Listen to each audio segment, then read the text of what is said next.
Selamat datang dalam video presentasi tentang keterampilan dasar konseling. Dalam dunia yang penuh tantangan ini, kehadiran seorang konselor sangatlah penting, terutama dalam membantu individu menemukan solusi, memahami diri, dan mencapai kesejahteraan mental.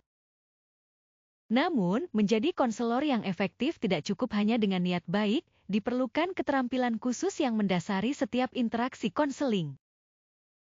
Dalam video ini, kita akan menjelajahi berbagai keterampilan dasar yang menjadi fondasi utama dalam proses konseling, mulai dari kemampuan mendengarkan aktif, empati, hingga membangun hubungan yang penuh kepercayaan. Mari kita pelajari bersama bagaimana keterampilan-keterampilan ini dapat membentuk konseling yang bermakna dan berdampak positif bagi sesama. Pengertian konseling remaja. Konseling pada remaja adalah proses bantuan profesional yang diberikan kepada remaja untuk membantu mereka mengatasi berbagai tantangan dan masalah yang mereka hadapi selama masa perkembangan ini. Ini bukan sekadar curhat atau nasihat, melainkan sebuah interaksi terstruktur yang bertujuan untuk memfasilitasi pertumbuhan, pemahaman diri, dan pengembangan keterampilan kopi yang efektif pada remaja. Memahami tahap perkembangan remaja. Identitas diri, pencarian siapa mereka, nilai-nilai, dan tempat mereka di dunia. Hubungan dengan teman sebaya, pentingnya kelompok teman dan tekanan sebaya. Otonomi dan kemandirian, keinginan untuk mandiri dari orang tua. Perubahan emosional, fluktuasi mood, stres, kecemasan, atau depresi. Perkembangan kognitif, kemampuan berpikir abstrak dan pengambilan keputusan. Hubungan terapeutik, rapport. Kepercayaan. Remaja harus merasa aman dan percaya bahwa konselor akan menjaga kerahasiaan dan bertindak demi kepentingan terbaik mereka. Empati. Konselor harus mampu memahami dan merasakan pengalaman remaja dari sudut pandang mereka. Penerimaan tanpa syarat, konselor menerima remaja apa adanya, tanpa menghakimi, terlepas dari masalah atau perilaku mereka. Keaslian, congruence, konselor bersikap jujur dan transparan, menunjukkan diri mereka yang sebenarnya. Kerahasiaan, confidentiality. Kerahasiaan adalah prinsip krusial dalam konseling remaja. Remaja perlu tahu bahwa apa yang mereka diskusikan dengan konselor akan tetap rahasia, kecuali dalam situasi di mana ada risiko membahayakan diri sendiri atau orang lain, misalnya bunuh diri, kekerasan, atau penyalahgunaan narkoba. Konselor akan menjelaskan batasan kerahasiaan ini di awal sesi. Pendekatan berpusat pada remaja. Konseling remaja seringkali mengadopsi pendekatan berpusat pada klien, person centered, di mana remaja dianggap sebagai ahli atas pengalaman mereka sendiri. Konselor bertindak sebagai fasilitator yang membantu remaja mengeksplorasi pikiran, perasaan, dan perilaku mereka, serta menemukan solusi mereka sendiri. Tujuannya adalah memberdayakan remaja untuk mengambil tanggung jawab atas kehidupan mereka. Fokus pada kekuatan dan resiliensi. Daripada hanya berfokus pada masalah, konseling remaja juga menekankan pada kekuatan, strengths, dan resiliensi yang dimiliki remaja. Konselor membantu remaja mengidentifikasi dan memanfaatkan sumber daya internal dan eksternal mereka untuk mengatasi tantangan. Ini membangun rasa percaya diri dan kemampuan mereka untuk bangkit dari kesulitan. Kolaborasi dengan pihak lain. Dalam beberapa kasus, konseling remaja mungkin memerlukan kolaborasi dengan orang tua wali, guru, atau profesional kesehatan lainnya. Namun, kolaborasi ini harus dilakukan dengan persetujuan remaja dan dengan tetap menjaga kerahasiaan informasi yang sensitif. Tujuannya adalah menciptakan sistem dukungan yang komprehensif bagi remaja. Tujuan konseling. Meningkatkan pemahaman diri dan kesadaran emosional. Mengembangkan keterampilan komunikasi yang efektif. Mempelajari strategi pemecahan masalah dan pengambilan keputusan. Mengelola stres, kecemasan, atau depresi. Meningkatkan harga diri dan kepercayaan diri. Membantu dalam perencanaan masa depan, akademik, karir. Menyelesaikan konflik dan membangun hubungan yang sehat. Membangun hubungan terapeutik. Membangun hubungan terapeutik, report, adalah fondasi utama keberhasilan konseling pada remaja. Tanpa hubungan yang kuat, konselor akan sulit membantu remaja untuk terbuka, mempercayai proses, dan mendapatkan manfaat maksimal dari sesi konseling.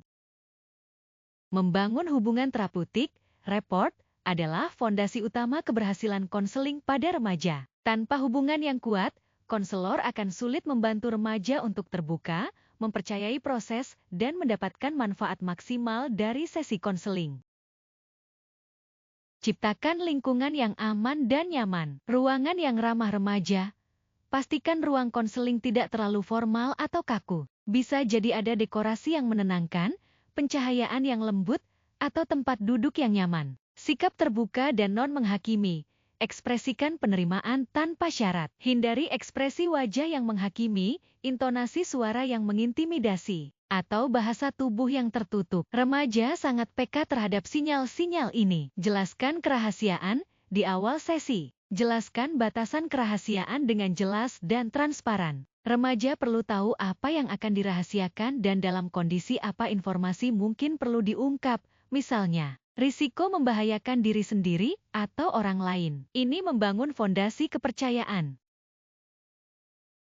Tunjukkan empati dan pendengaran aktif. Dengarkan dengan seksama, berikan perhatian penuh saat remaja berbicara. Hindari interupsi atau terburu-buru memberikan solusi. Biarkan mereka menyelesaikan pemikiran mereka. Validasi perasaan mereka, akui dan validasi emosi remaja, bahkan jika Anda tidak sepenuhnya setuju dengan perilaku mereka. Contoh, saya bisa mengerti kenapa kamu merasa sangat marah saat itu, atau pasti sulit sekali melewati semua ini. Validasi menunjukkan bahwa Anda mendengar dan memahami. Refleksikan kembali, gunakan teknik refleksi untuk menunjukkan bahwa Anda mendengarkan dan memahami. Misalnya, jadi, kalau saya tangkap, kamu merasa terbebani dengan ekspektasi dari orang tuamu. Bersikap autentik dan jujur. Jadilah diri sendiri, jangan mencoba menjadi keren atau menggunakan bahasa gaul yang tidak natural. Bersikaplah jujur dengan kepribadian Anda. Terbuka pada batas tertentu. Konselor bisa berbagi pengalaman pribadi yang relevan, self-disclosure, jika itu membantu membangun koneksi dan menunjukkan empati. Tapi ini harus dilakukan dengan bijak dan bukan tentang masalah konselor sendiri. Akui keterbatasan. Jika Anda tidak tahu jawaban atas sesuatu, jujur saja. Remaja akan lebih menghargai kejujuran daripada pura-pura tahu. Hormati otonomi remaja. Biarkan mereka memimpin, beri ruang bagi remaja untuk mengarahkan topik diskusi dan menentukan tujuan mereka sendiri. Ini bukan tentang konselor yang memperbaiki mereka, tetapi tentang membantu mereka menemukan jalan mereka sendiri. Berikan pilihan. Saat memungkinkan, berikan pilihan kepada remaja tentang arah sesi atau strategi yang akan digunakan. Ini memberi mereka rasa kendali. Hindari ceramah atau nasihat langsung, daripada memberitahu mereka apa yang harus dilakukan. Ajukan pertanyaan yang memicu pemikiran dan bantu mereka mengeksplorasi pilihan mereka sendiri. Gunakan humor yang sesuai. Terhadap situasi, jangan gunakan humor saat remaja sedang dalam keadaan emosional yang intens. Hindari humor yang merendahkan. Pastikan humor tidak pernah menghina atau merendahkan remaja. Humor diri, kadang-kadang, humor ringan tentang diri sendiri dapat menunjukkan kerentanan dan membuat konselor lebih mudah didekati. Bersabar dan konsisten. Konsisten dalam kehadiran dan sikap. Pastikan Anda hadir secara fisik dan mental di setiap sesi. Sikap Anda yang konsisten akan membantu remaja merasa aman. Jangan menyerah terlalu cepat, mungkin perlu beberapa sesi bagi remaja untuk mulai merasa nyaman dan terbuka. Bersabarlah dan terus tunjukkan komitmen Anda. Mengembangkan keterampilan mendengar aktif. Mengembangkan keterampilan mendengar aktif adalah salah satu aspek krusial dalam konseling remaja. Ini bukan hanya tentang mendengar kata-kata yang diucapkan, tetapi juga memahami makna di baliknya, perasaan, dan pesan nonverbal.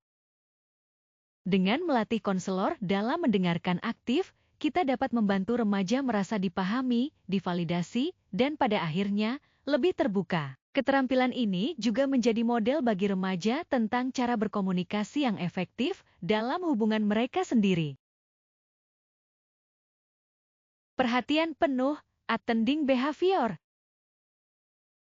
Kontak mata yang tepat, pertahankan kontak mata yang sesuai dan nyaman. Terlalu sedikit bisa diartikan sebagai tidak tertarik, terlalu banyak bisa mengintimidasi. Postur tubuh terbuka, kondongkan tubuh sedikit ke depan. Hindari melipat tangan atau menyilangkan kaki secara defensif. Postur terbuka menunjukkan keterbukaan dan penerimaan. Minimalkan gangguan. Singkirkan ponsel, hindari melihat jam atau terganggu oleh hal lain di sekitar. Fokuslah hanya pada remaja. Pernyataan dorongan minimal encouragers, gunakan isyarat verbal singkat seperti ya, oke, atau anggukan kepala. Ini memberitahu remaja bahwa Anda mendengarkan tanpa menginterupsi alur pembicaraan mereka. Parafrase dan refleksi isi. Parafrase, mengulang kembali esensi pesan remaja dengan kata-kata Anda sendiri. Tujuannya bukan untuk meniru, melainkan untuk menunjukkan bahwa Anda memahami inti pesannya. Contoh, remaja, aku capek banget sama semua tugas sekolah dan les tambahan ini. Konselor, jadi, kamu merasa sangat lelah dan kewalahan dengan beban akademikmu saat ini. Refleksi isi, fokus pada fakta dan ide yang disampaikan remaja. Ini membantu remaja mengklarifikasi pikiran mereka sendiri dan merasa didengarkan. Refleksi perasaan. Identifikasi emosi. Perhatikan kata-kata yang menunjukkan perasaan, senang, sedih, marah, cemas, dan juga isyarat nonverbal, ekspresi wajah, nada suara, bahasa tubuh. Nyatakan emosi, sebutkan emosi yang Anda amati dengan hati-hati. Contoh, remaja, dengan suara lirih dan mata berkaca-kaca, aku nggak tahu lagi harus ngapain. Konselor, sepertinya kamu merasa sangat putus asa dan sedih sekarang. Validasi perasaan. Ini bukan berarti Anda setuju dengan alasan di balik perasaan tersebut, tetapi Anda mengakui bahwa perasaan itu valid bagi remaja. Wajar jika kamu merasa marah dalam situasi seperti itu, atau saya bisa memahami mengapa itu membuatmu cemas. Klarifikasi dan pertanyaan terbuka. Pertanyaan terbuka, pertanyaan yang tidak bisa dijawab dengan ya atau tidak. Ini mendorong remaja untuk menjelaskan dan elaborasi. Contoh, apa yang paling membebani pikiranmu saat ini? Bagaimana perasaanmu setelah kejadian itu? Apa yang ingin kamu lakukan selanjutnya tentang ini? Klarifikasi, meminta remaja untuk menjelaskan lebih lanjut jika ada sesuatu yang kurang jelas. Contoh, bisa ceritakan lebih banyak tentang apa yang terjadi setelah itu. Ketika kamu bilang kacau, apa yang kamu maksud? Membuat ringkasan, summarizing. Membantu mengorganisir pikiran, meringkas membantu remaja melihat gambaran besar dari diskusi mereka dan mengorganisir pemikiran mereka. Memastikan pemahaman bersama, ini memberi kesempatan bagi remaja untuk mengoreksi konselor jika ada kesalahpahaman. Meninjau kemajuan. Meringkas juga dapat menyoroti kemajuan yang telah dibuat atau area yang perlu dieksplorasi lebih lanjut. Manfaat keterampilan mendengar aktif pada remaja. Membangun kepercayaan, remaja merasa didengar, dipahami, dan dihormati, yang merupakan fondasi kepercayaan. Mendorong keterbukaan. Ketika merasa aman, remaja lebih mungkin untuk berbagi pikiran dan perasaan yang lebih dalam. Mengurangi misinterpretasi, konselor mendapatkan pemahaman yang lebih akurat tentang masalah remaja. Membantu remaja memahami diri sendiri. Proses mendengarkan aktif dan refleksi membantu remaja menginternalisasi dan mengklarifikasi pemikiran serta perasaan mereka sendiri.